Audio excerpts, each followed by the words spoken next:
What's up, people of the present and the future? I'm Silver the Hedgehog, and as you see here, we got part 3 of the SCPs. Now, yes, sadly, this is the end of me on the Random Reactions playlist. I'm sorry to say it, fans, but don't worry. When the plushie adventure of Sonic and friends face off against new plushies coming on Sonic Chapter 459's birthday, being on the 8th of October, you'll see me there. But for now, this will be goodbye after this part. Then you won't be seeing me for a good long while. However, you will see Tails and Knuckles coming up pretty soon after this. But let's go. The more time we waste, the less time we have for Knuckles and Tails. SCP-1863. Object Class Euclid. What? Another? SCP-1863 are two competing soft drinks sold exclusively within the town of Alabama. Okay.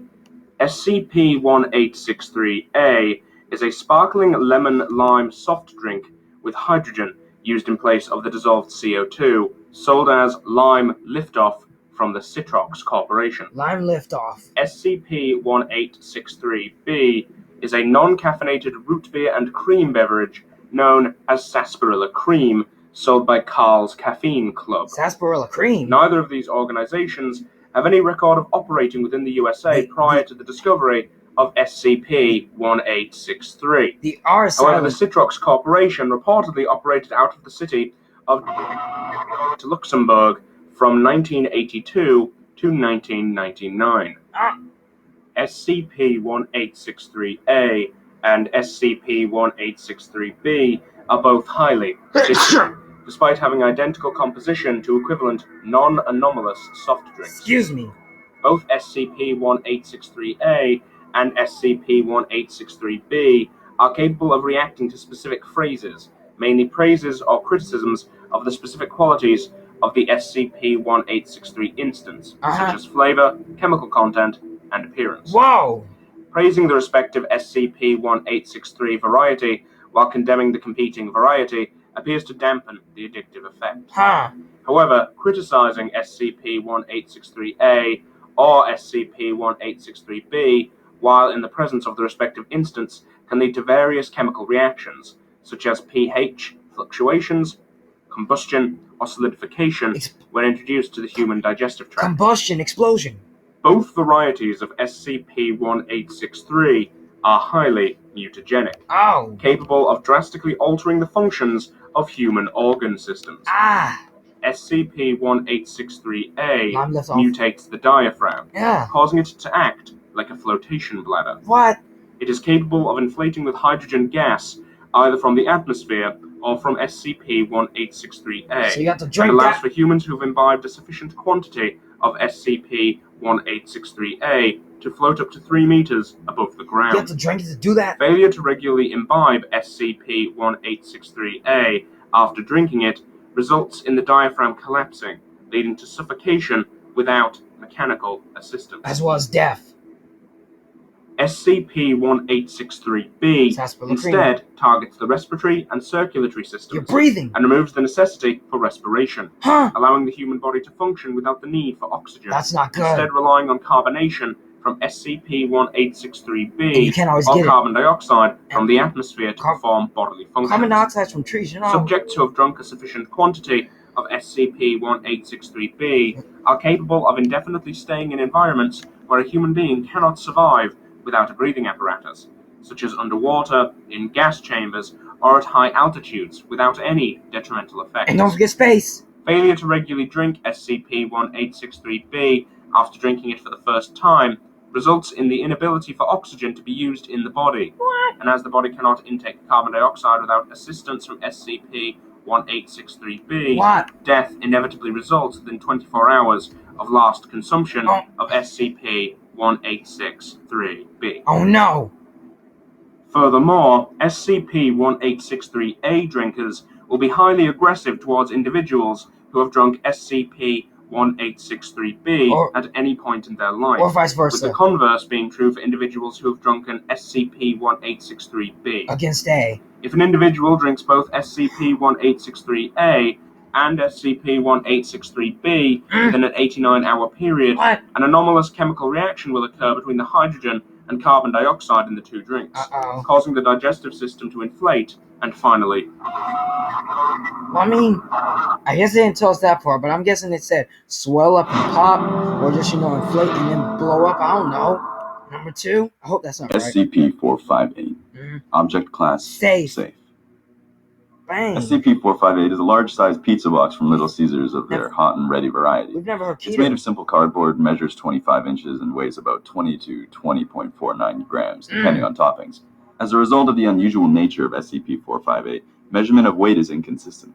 What makes SCP-458 an oddity is that, while appearing to be an ordinary pizza box, when it comes into contact with human hands, it instantly replicates within the holder's subconsciously preferred choice of pizza, down to favorite sauce, cheese, crust, and topping. Oh. It's not limited to Little Caesars brand, as pizza from all major pizza chains, as well as local and even handmade pizzas, have been produced. There seems to be no limit to its ability, except that it cannot make anything but pizza, and its toppings must be edible by normal human standards. Right. The box is also rather indestructible, as all tests to destroy or dismantle the box have proven fruitless. Dang! It's assumed that the box is semi-sentient, having at least enough telepathic or empathetic ability to sense what the holder's personal choice regarding pizza are. Psychic! After constant testing showed SCP-458's seemingly infinite power to generate pizza, it has henceforth been placed inside the canteen at Site-17 for free use by personnel. After its open usage has been allowed, personnel morale has shown to have sharply increased.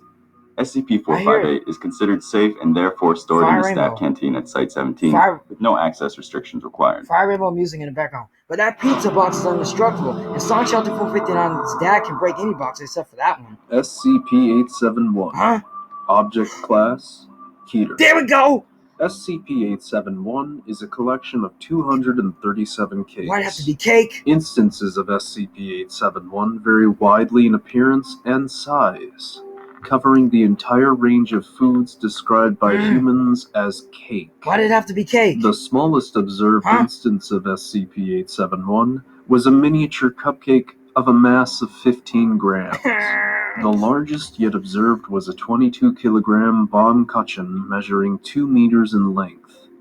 When any instance of SCP-871 is consumed by a human or a collection of humans, it is replaced approximately 24 hours afterward with a similar cake. But bigger. This cake will appear on a flat surface in the vicinity of the location where the previous instance was eaten. So if you move it somewhere else... If any of these cakes is substantially damaged through any means other than being eaten by a human, including being eaten by a non-human animal, it will be replaced instantaneously. The mechanism by which instances of SCP-871 are replaced is currently unknown. What? SCP-871's danger originates in the consequences of an instance not being eaten. What do you mean? Any instance of SCP-871 which is not consumed will cause a new cake to be created in its vicinity after 24 hours. The top looks like pizza.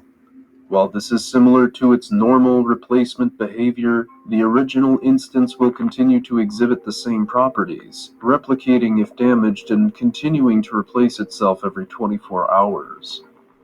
This behavior has been observed in all cases where more than 10% of the mass of an instance remained unconsumed. As there is no known mechanism for halting SCP-871's replication, any uncontained instances could replicate exponentially, quickly becoming unmanageable. No maintainable plans for the containment of more than 20,000 instances of SCP-871 have yet been devised. It's estimated that an uncontrolled outbreak originating with a single instance would render the Earth uninhabitable within 80 days. What?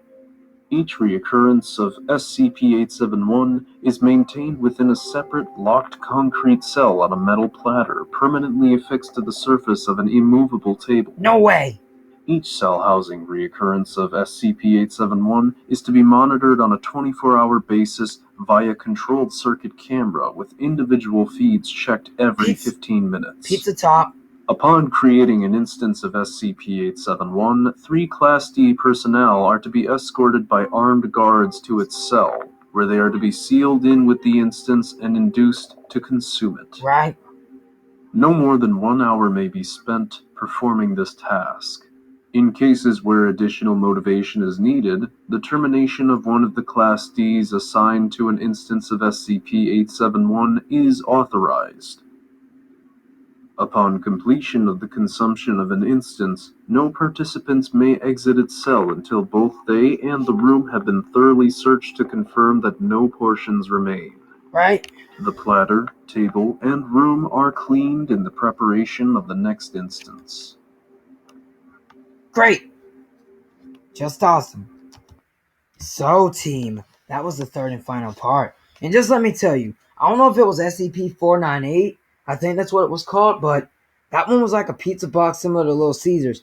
And it said that box is indestructible. And you know, Sonic Shadow 3459's dad could normally destroy pizza boxes. But considering if he was to get a pizza box like that one, SCP-498, he will not be able to destroy that box no matter how hard he would try. So that would be a pretty bit of a surprise to Sonic Shadow 2459's dad. But anyways, thanks for watching this video. And I guess y'all, this is farewell, everyone. I'm gonna miss you guys seeing me react. So anyways, y'all, thanks for watching, and I'll see you guys later. See you later, people of the present and the future.